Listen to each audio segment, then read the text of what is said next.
Somebody get me a doctor. Jesus heals through doctors. Jesus heals through psychologists. Jesus heals through physical therapists. Jesus heals through marriage counseling. Jesus heals through scientific advancement. And Jesus heals through holistically interacting with people on a relational level and reestablishing their validity, their intrinsic value, and their worth through relational community. Walter read our passage beautifully today, but I am going to read it again, setting up what I want to talk about. Jesus answered them, and we'll get to the them in a minute. But look at the answer. This is what I want to plant in your head as we look at what it means for Jesus to heal. It is not the healthy who need a doctor, but the sick. I have not come to call the righteous, but the sinners to repentance. And right off the bat, there's a few things in this core text that just are screaming out to me.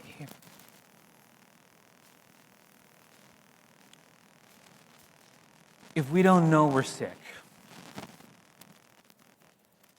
if we don't understand our sickness, if we insist we're not sick, how can Jesus heal us? He said he did not come for those who are well. He came for those who are sick. Now, I'm not the doctor. Like Amos said, he's not a prophet nor son of a prophet. I'm not a doctor nor the son of a doctor. But I was thinking about pathology, Googling about pathology, and thinking about how it is that people get sick. Why is there even sickness? And I was thinking about it, and the definition I got for pathology is a branch of medical science that studies the causes, mechanism, and effects of disease. And this led me to a question I want to share with you. Is it just our bodies that have disease? Is it just our bodies we want the doctor to deal with? Now, it is our bodies, and when we think about sickness and we think about healing, the first thing we think about are our bodies. But I want to suggest to you that you are more than just a body. I want to suggest to you that you are more than just a beating heart, a circulatory system, a set of lungs, in an operational brain. And I want to suggest to you that if we really want to understand how Jesus heals us and for Jesus to use us to heal others. We must come to terms with how interconnected our whole system is, and that we can be sick. We can be diseased, yes, in our body. Also, in our mind. Also, in our emotions. And also in our relationships. And I want to suggest to you, in the limited 10 minutes I'm going to keep going here, maybe 15 if you press me. I want to suggest to you that there's not one sphere of your life, of your health, that is not connected to the other.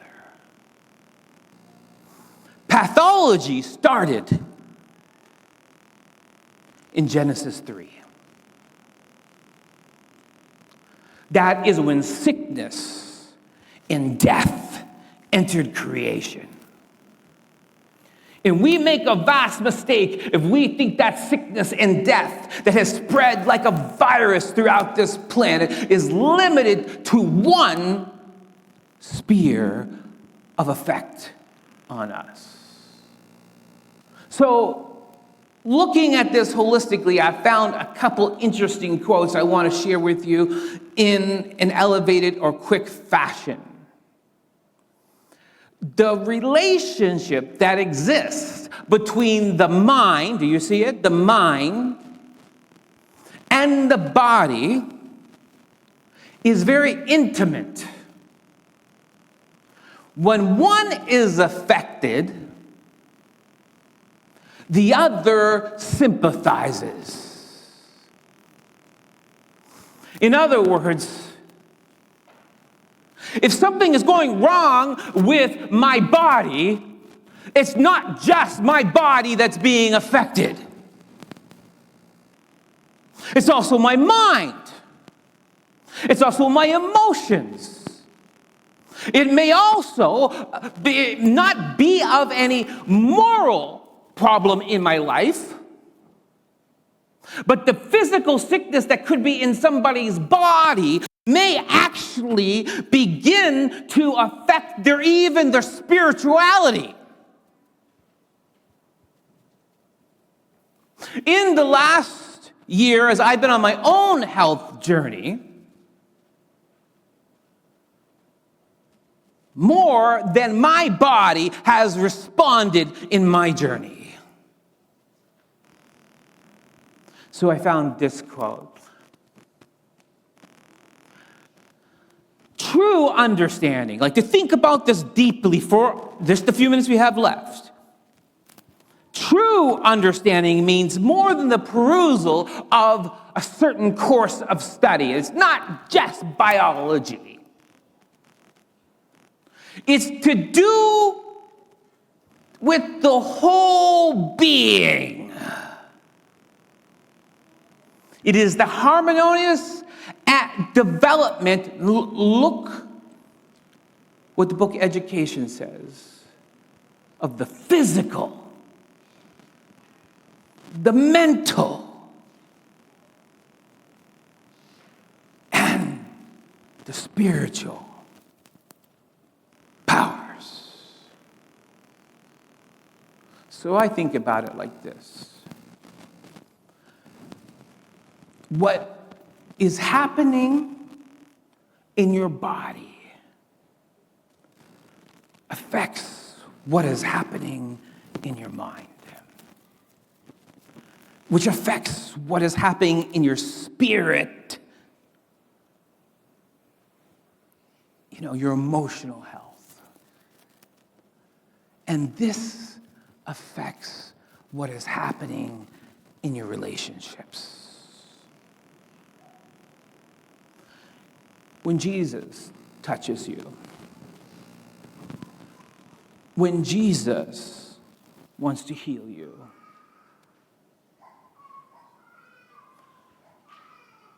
Sometimes he heals the body. And sometimes he doesn't. Because it could be another quadrant of our general health that is more important to our eternal health than our body.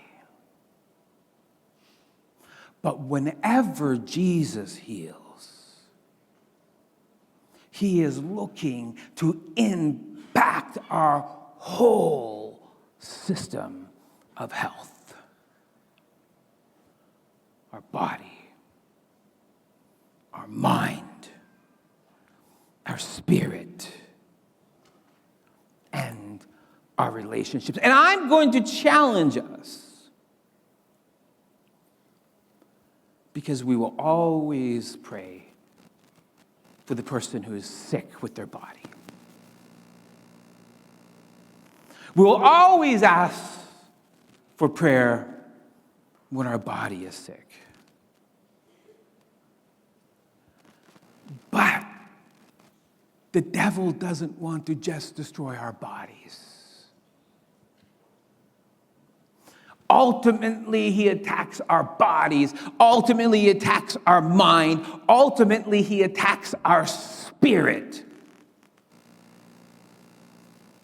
so that he can destroy our relational health altogether. Remember the garden.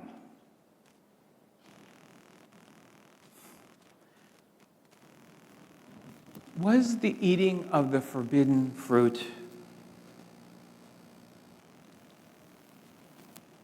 the beginning of pathology? Of the body dying? Or was it the pathology of relationships dying? I don't know if you caught it, but I need you to think about it for a second, because I don't got time, so it's going to be a second. In the garden, when the forbidden fruit was eaten, was it the beginning of the pathology of the death of the human body? Or the pathology of the death of relational health?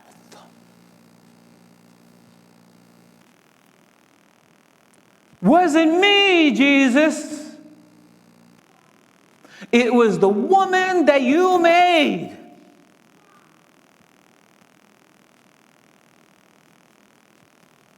Wasn't me, Jesus. It was the snake that you put in the garden.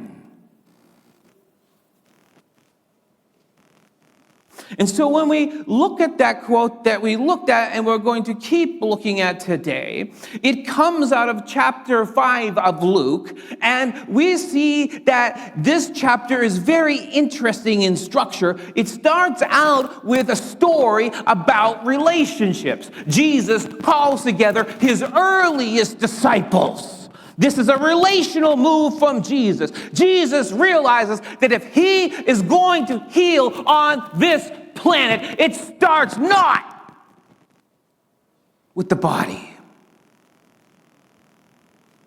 It starts with building a different body that Paul will later talk about. The body of the followers of Jesus. And only then does he move on in chapter 5 to healing a man with leprosy. And only then does he move on to healing a paralyzed man. But none of these stories in Luke 5 have anything to do with Jesus saying, "Who needs the doctor?" It's the last story. It's the story of Jesus embracing Levi that creates the need for Jesus to declare the function and purpose of doctors and healers. Jesus had finished healing 2 people. He had finished healing a leper. Not only had he finished healing a leper, but he made a paralyzed man whole. And he's walking through the streets. And he sees a man that every one of us would have walked by and not noticed how sick he was. But Jesus saw his sickness. No, he didn't have leprosy. No, he wasn't paralyzed. He wasn't even hungry. In fact, he was rich.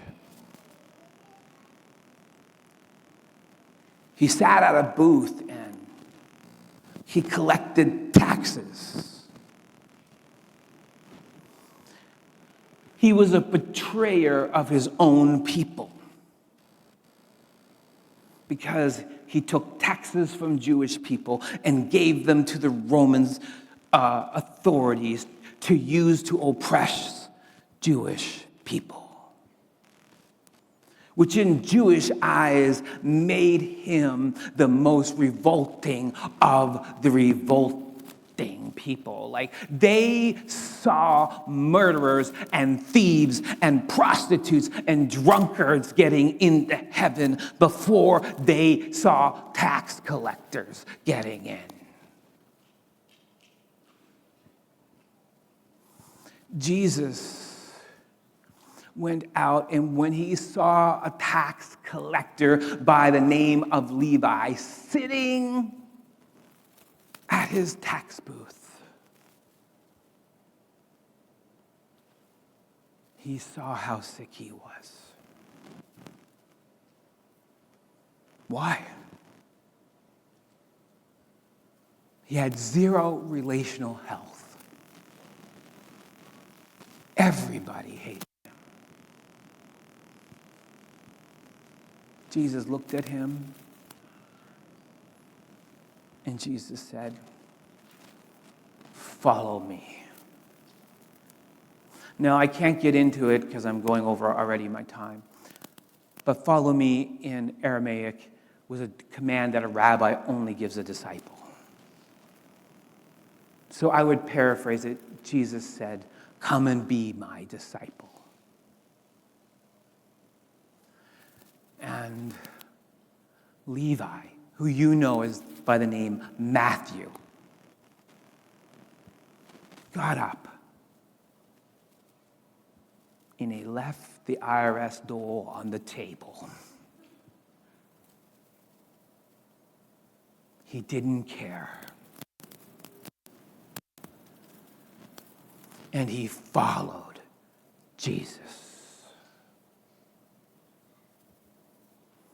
And Jesus did what some of us need to do and don't do. I mean, Levi did what some of us need to do and don't do. He praised Jesus.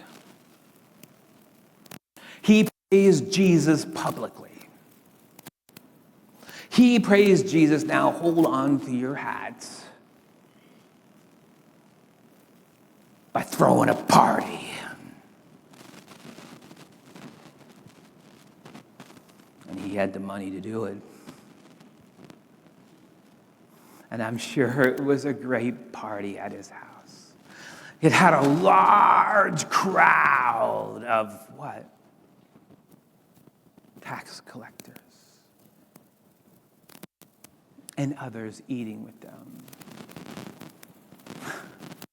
Oh, but there were those who didn't like it.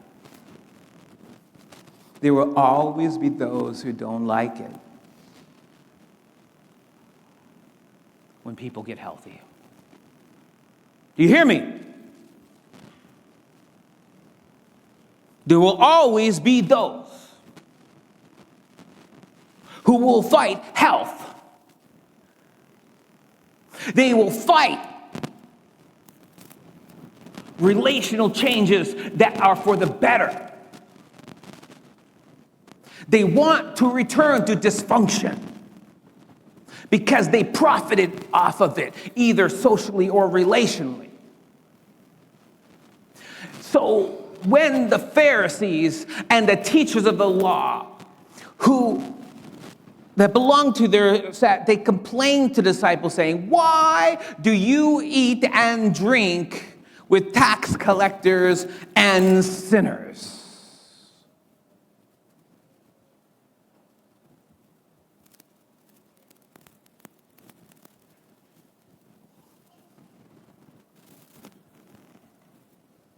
If you're not hanging out with a few sinners, you're probably hanging out with this crowd.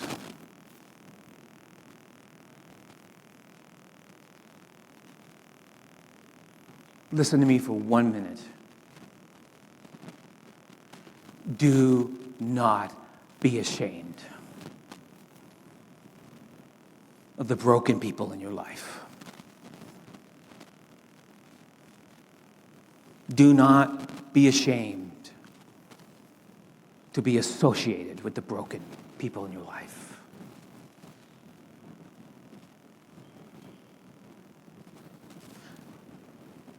Because Jesus said this.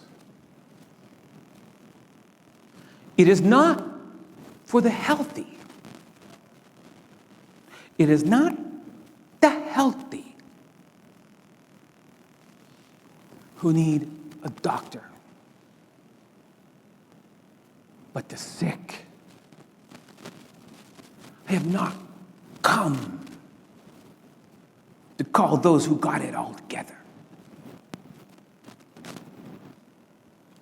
I have not come for those who think showing up at the right day is all I'm about. I have not come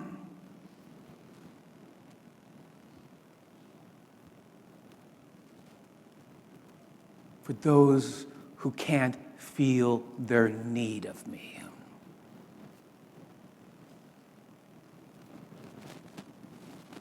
I have come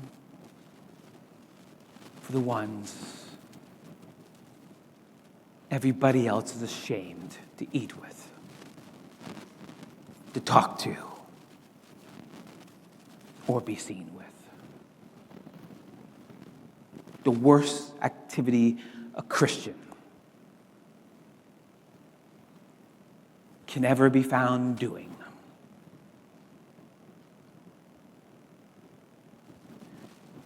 is acting like they're too good to be associated with those who are sick. It is in broken relationships that we find Jesus healing. True sickness started in a spiritual nature. It was the lack of trust in God to provide. I'm not saying everybody who gets physically sick is because they're spiritually sick. I am not saying that. I am saying sickness is in this world because of spiritual sickness. And I am saying Jesus came to heal the sick. And the last thing I'm saying is this. So should we. I don't know who comes through the doors of the health fair. I don't know what their religion. I don't know what their behavior. I don't know what their background. I don't care.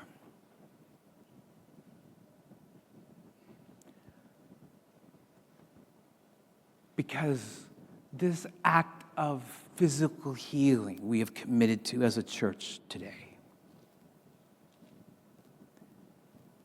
needs to lead to spiritual healing, both for them and us. And I only pray that as they see us serving them today and taking care of their physical needs, it will make them want to be with us, to have their spiritual needs taken care of.